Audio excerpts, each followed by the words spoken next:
الحمد لله وكفى والصلاة والسلام على سيد الرسل وخاتم الأنبياء.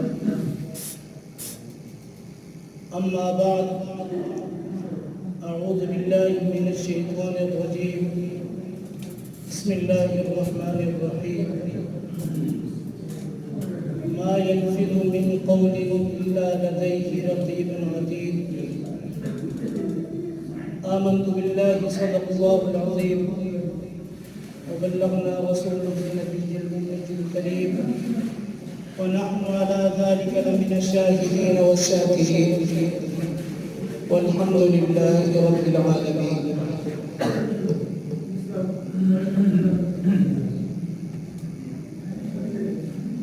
میرے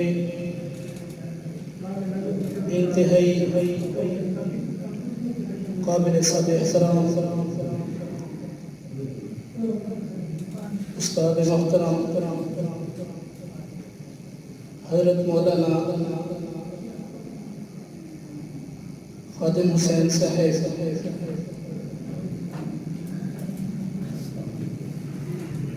اور قابل احترام استاد محترم حضرت مولانا عبداللہ ہزاروی صاحب، قابل احترام مفتی عتیق الرحمن صاحب اور دیگر حضرات، دوستوں، طالب علم، نوجوان ساتھیوں،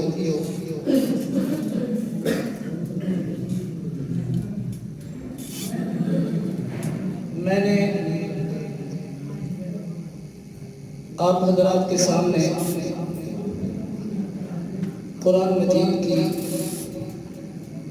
ایک آیت تلاوت کی ہے. دعا فرمائے کہ اللہ تعالی مجھے حق اور سچ بیان کرنے کی توفیق عطا فرمائے. اس کے بعد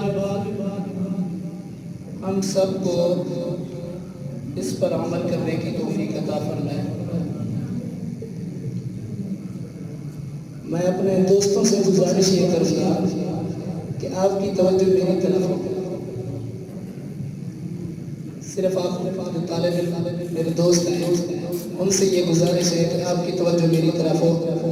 آپس میں باتیں بعد میں کرنا، بڑا ٹائم آپ کو ملے گا انشاءاللہ. استاد محترم بیٹھے ہوئے ہیں، کچھ آداب ان چیز کا خیال آپ رکھتے ہوئے. میرے دوستو، انسان مختلف اعضاء کا مجموعہ ہے.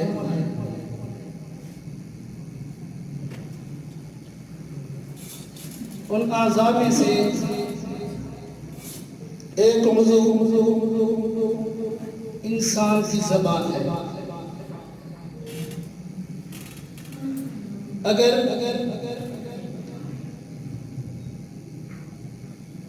انسان کی یہ زبان یہ ٹھیک ہو جائے تو پورا کا پورا انسان ٹھیک ہو جاتا ہے. اگر یہ ٹھیک نہ ہو تو پورا کا پورا انسان بگڑا ہوا ہوتا ہے.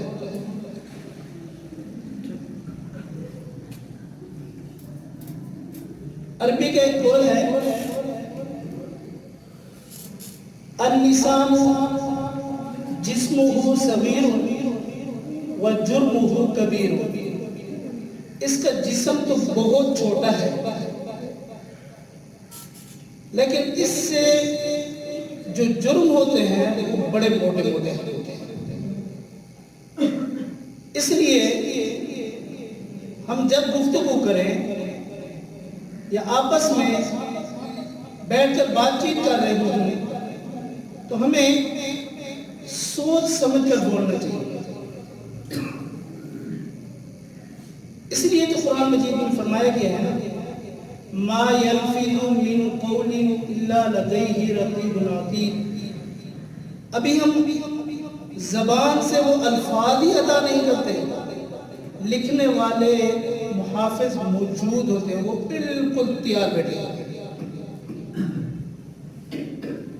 تو جو کچھ ہم زبان سے بولتے ہیں اس کی بڑی اہمیت ہے،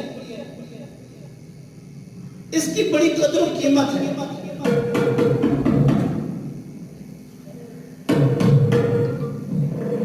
آپ اس سے اندازہ لگائیں کہ اس کی کتنی قدر و قیمت و اہمیت ہے کہ ایک بندہ ساری زندگی گناہ کرتا ہے،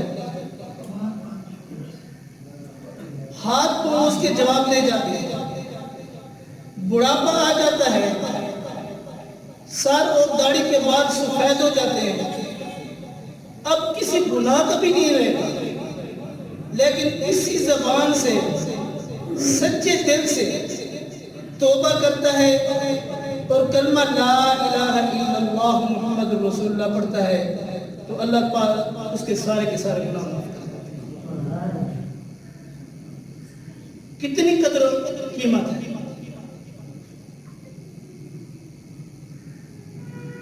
حدیث میں آتا ہے کہ جب کوئی انسان سچے دل سے توبہ کر کے کلمہ پڑھتا ہے تو ایک فرشتہ زمین سے آسمان کی طرف جاتا ہے اور ایک فرشتہ آسمان سے زمین کی طرف آتا ہے. تو درمیان میں دونوں کی ملاقات ہو جاتی ہے. مولانا عمر قاسم صاحب تو درمیان میں دونوں کی ملاقات ہوتی ہے تو نیچے سے جانے والا فرشتہ اوپر سے آنے والے فرشتے سے پوچھتا ہے، پہلے اوپر سے جانے والا فرشتہ نیچے سے جانے والے فرشتے سے پوچھتا ہے کہ آپ کہاں جا رہے ہیں؟ تو وہ فرشتہ کہتا ہے زمین کے اوپر ایک بندے نے کلمہ پڑھا ہے، میں اس کا پیغام لے کر اللہ پاک کی طرف جا رہا ہوں.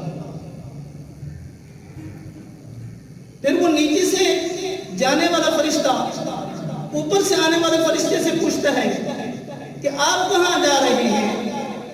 وہ کہتا ہے کہ جس بندے نے زمین کے اوپر کلمہ پڑھا ہے میں اس کے لیے مغفرت کا پیغام لے کر جا رہا ہوں.